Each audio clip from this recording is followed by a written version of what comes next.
Pemirsa, secara tradisional selama bulan Ramadan dan pada saat Idul Fitri, permintaan pakaian, tekstil dan produk tekstil biasanya meningkat. Namun berbeda dengan tahun ini, industri tekstil nasional disebut-sebut mengalami penurunan permintaan 30%. Apa yang menjadi penyebab utama kondisi yang tidak normal ini? Kita langsung membahasnya bersama dengan Wakil Ketua Asosiasi Pertekstilan Indonesia, Iwan Lukminto. Pak Iwan, selamat pagi. Selamat pagi, Pak Leo. Ya, Pak Iwan, ini kondisi yang tidak normal ya. Kalau kita tahu dari beberapa tahun sebelumnya bahwa biasanya disebut-sebut 2-3 bulan sebelum Lebaran itu Bapak tidak mungkin menerima permintaan wawancara seperti ini karena sibuk di pabrik untuk memproduksi. Tapi katanya tahun ini turun 30% permintaan. Benar atau tidak dan penyebabnya apa itu, Pak Iwan? Jadi begini, kita sudah terus berkomunikasi dengan pemerintah sejak tahun lalu. Ya. Adanya distorsi yang luar biasa. Yang pertama adanya pandemi yang belum selesai. Yang kedua juga adanya akibat pandemi, akibat perang Rusia dan Ukraina yang makin memanjang. Ya. Itu kan itu mengganggu ekspor Indonesia ke luar negeri semua. Negara-negara importer, negara-negara tujuan ekspor kita itu mempunyai masalah semua. Yang luar biasa juga. Tidak punya dolar, lalu konsumsi dari bayarnya juga turun semua karena Eropa stop buying. Nah, lalu kita memikirkan domestik bagaimana? Ternyata domestik tambah nggak karu-karuan, banyaknya import pakaian bekas atau sampah ini yang luar biasa, masif. Jadi ini yang tidak bisa terkendali di situ. Padahal kita sudah laporkan terus secara reguler ini jadi masalah, jadi momok ini pasti. Ternyata betul. Nah ini adalah sebenarnya hal itu yang memberatkan. Baik. Pak Iwan, permintaan domestik yang tadi diganggu dengan masuknya sampah, kalau kita boleh bilang begitu ya, atau baju bekas itu Pak, itu seberapa signifikan Pak? Apakah memang menggerus permintaan sampai separuh atau berapa? Bagaimana faktanya Pak? Mungkin bisa lebih dari separuh. Jadi ini yang sudah kita temukan, yang tidak cocok dengan BPS statistik itu yang sudah ada di WTO juga dilaporkan dari Malaysia, ada transshipment di situ masuk pakaian bekas ke Indonesia sekitar, kalau dikonversi dengan pakaian itu sekitar 100 juta pakaian lebih Pak. 100 juta piece maksudnya ya? Piece, ya. Oke. Jadi itu dari satu negara, belum yang lain. Nah, jadi ini yang sangat mendestruktif kita di dalam negeri saat ini. Iya. Jadi sebetulnya ketika kemarin pemerintah sudah melarang ya, kita tahu Presiden sampai bicara, kemudian Menteri Perdagangan dan segenap instansi itu ramai-ramai merazia, kemudian sebagian dimusnahkan, itu belum berpengaruh signifikan kepada kemampuan Anda dan teman-teman menjual baju baru buatan Indonesia, atau seperti apa kondisinya Pak? Saya ceritakan begini, kalau saat ini, kalau ini Lebaran sudah lewat, jadi sudah kita tidak bisa untuk Lebaran ini berproduksi ya, maksudnya kita jualan karena ya dan jumlahnya ini kan sangat masif, besar sekali, ya kan, lebih besar daripada kapasitas kita, ya kan, ya jadi ini yang menjadi masalah. Ya, jadi kalau ini sudah di stop betul, insya Allah mulai bulan depan atau 2 bulan lagi mulai ada menggeliat lagi pelan-pelan naik di situ. Kalau di stop, kalau ini masih ngeyel terus habis. Habis itu artinya apa Pak? Habis nggak bisa pick up. Waduh. Ya di situ. Oke. Pak Iwan, ini jadi sangat krusial. Ya, Pak Iwan, ini agak mungkin boleh dijelaskan ya soal ekspor ke Amerika Serikat. Ini kan kita lihat kondisinya sebenarnya Amerika Serikat sedang memanas juga ekonominya, inflasi tinggi di sana. Itu tapi tidak berdampak kepada peningkatan permintaan Amerika Serikat untuk produk tekstil dari Indonesia ya, dari Pak Iwan dan teman-teman itu belum berdampak, Pak? Kalau sekarang permintaan ekspor memang turun semua, termasuk Oh, Amerika. oke. Ya. Tetapi ini kan ada cycle, jadi Mm-mm. nanti juga akan naik, ya kan? Mm. Sooner later lah, Ya, itu ya, istilahnya. ya. Yang kita khawatirkan tadi kembali tadi harga pakaian bekas sampah tadi itu Mm-mm. dengan harga kapas saja lebih mahal dari harga kapas. Lah ini kan lucu. Oke. Jadi sudah ini nggak mau paham. Sudah gitu. tidak masuk hitungannya ya. Sudah tidak masuk. Harga kapas mentah sama harga ininya. Jadi ini yang Jadi kalau untuk ekspor kita Ya. tetap sebagai pelaku industri, Mm-mm. kita tetap melihat bahwa ekspor itu adalah good opportunity. Karena desakan China dari Amerika itu membuat positif Indonesia sebenarnya. Mm-mm. Di situ. Tapi tetap tidak bisa ya, karena tadi ya penjualan di domestik juga sudah tergerus separuh ya menurut Pak Iwan ya, karena serangan impor sampah bekas itu, Pak ya. Betul. Pak Iwan. Betul, Pak. Jadi selain itu juga ada import tekstil yang istilahnya yang tidak terdokumentasi yang benar. Oh, oke.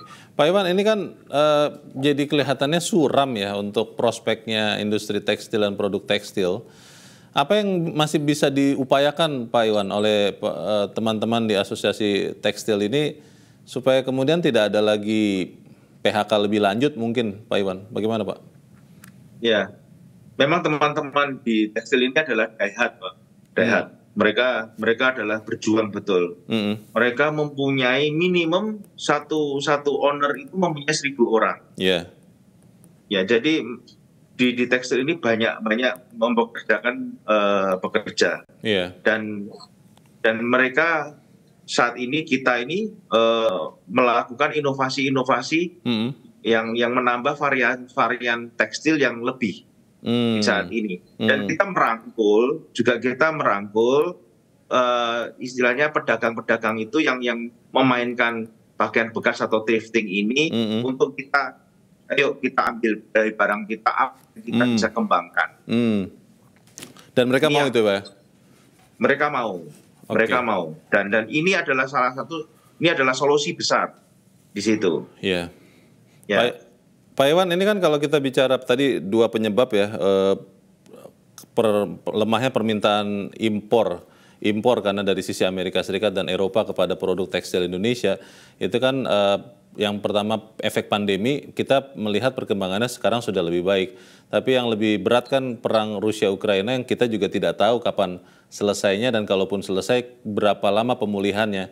Lalu kalau perkiraan Pak Iwan dan teman-teman di Asosiasi Tekstil, kalau kondisi ini terus terjadi, Pak, berapa lama, Pak, pengusaha tekstil masih kuat bertahan ini, Pak Iwan? Saya rasa kalau kita bersama-sama pemerintah dan align with our vision, kira-kira kita 3 bulan ke depan bisa pulih pelan-pelan. Berapa bulan, Pak? 3 bulanan. 3 bulanan. Ya. Oke. Atau sampai akhir tahun lah, demikian. Tapi kalau align gitu. Kalau align, kalau tidak? Kalau tidak align bisa 1 tahun, Pak, lebih. Oke. Pak Iwan, ini kan memang serba salah ya. Ketika diberantas pakaian bekas itu, Pak, ini dari sisi konsumen ini, Pak Iwan, mereka mengatakan ya kan ekonomi juga sedang susah, kita juga tidak punya uang banyak untuk membeli produk Pak Iwan dan teman-teman karena harganya yang tadi Bapak sudah katakan bahwa dengan harga kapas segar saja masih lebih murah impor bekas itu.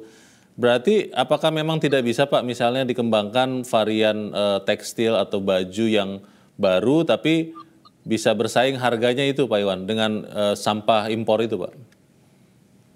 Ya kalau sampah kan tidak ada value-nya, Pak. Jadi sudah nol ya? Kan zero kan. Iya. Bagaimana kita mengalahkan zero, Pak? Iya, bagaimana?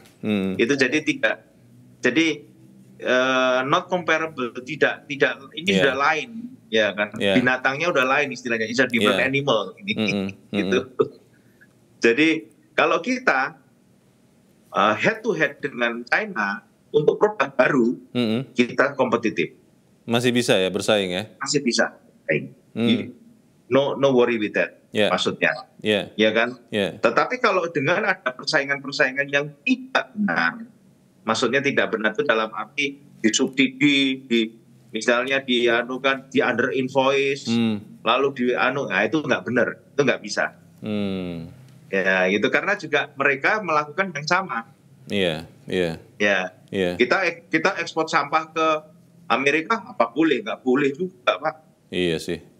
Pak Ya. Iwan, bicara ekspor Pak, ini kan memang secara tradisi dan memang dilihat dari volume dan value, paling banyak ke Amerika Serikat, ke Eropa, Jerman, Jepang.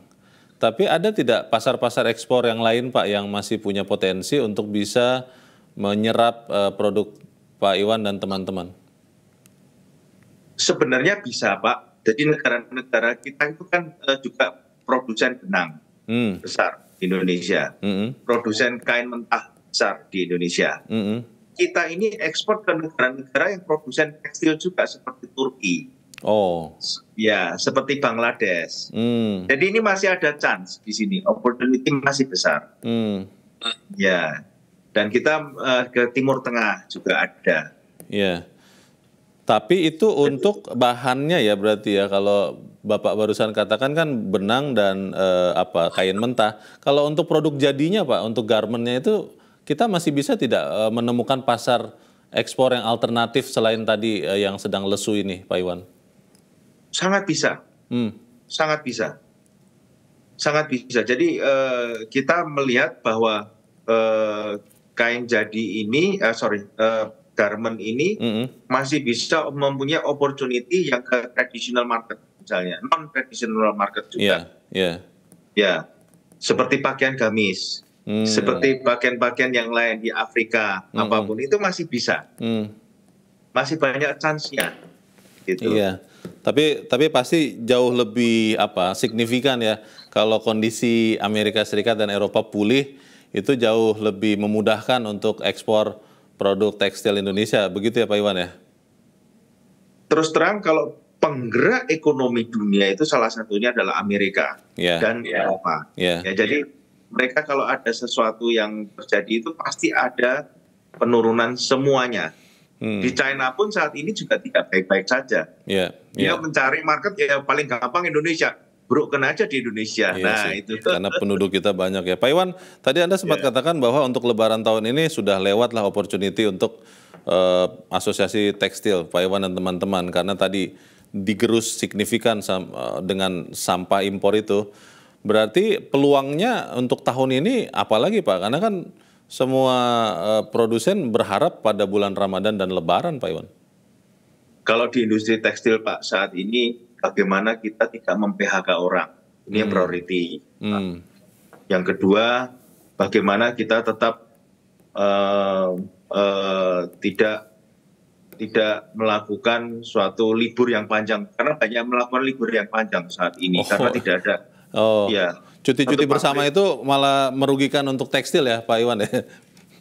Kalau kami tidak produksi kan seperti pesawat berhenti kan Pak, kan nggak menghasilkan uang Pak. Ya harus terbang terus kan ini juga sama. Jadi kan kalau kita itu libur pun kita juga pantau bagaimana ini, karena tekstil ini adalah penggerak ekonomi. Tekstil ini adalah pemakan energi. Jadi salah satu bil yang terbesar di PLN itu adalah tekstil. Iya, mesin-mesinnya ya. Iya, karena permesinannya kan besar penggunaannya. Nah, jadi kita kebanyakan dari asosiasi, dari teman-teman kami ini meliburkan panjang. Ini yang sedikit kurang mengenakkan lah. Kurang produktif ya untuk tekstil ya Pak ya? Betul.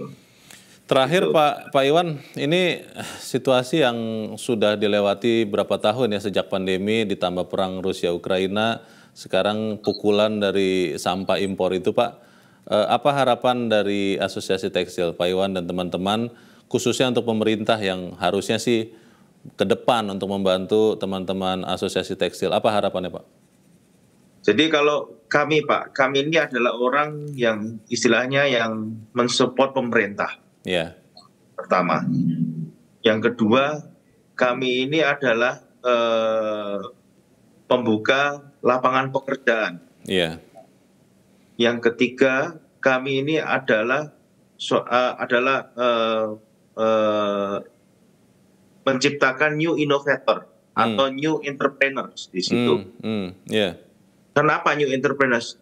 Bapak bisa lihat semuanya, Bapak Ibu bisa lihat semuanya bahwa semua penjualan fashion di online itu number one tetap masih fashion, masih tekstil di situ. Oke. Itu banyak new entrepreneurs di situ. Jadi kita harus bergandengan tangan, regulator, pemerintah, dan kami adalah pengusaha, serta juga para pekerja, serikat pekerja kami sangat kompak di sini untuk benar-benar bagaimana sih, ayo kita bersama-sama, karena kita itu dituntut lebih baik, lebih benar lagi. Dan bayar BPJS, bayar pajak, bayar biaya masuk, ini harus kita harus korek gitu. Dan juga mungkin untuk tahun-tahun ke depan jangan telat ya untuk melindungi dalam tanda petik pengusaha tekstil Indonesia supaya kemudian tidak kalah bersaing dengan bahkan dengan pakaian bekas dari luar ini ya. Itu harapan kita bersama. Terima kasih Pak Iwan sudah berjuang untuk tetap berjuang di dalam industri tekstil. Iwan Lukminto, Wakil Ketua Asosiasi Pertekstilan Indonesia. Terima kasih Pak Iwan. Selamat pagi.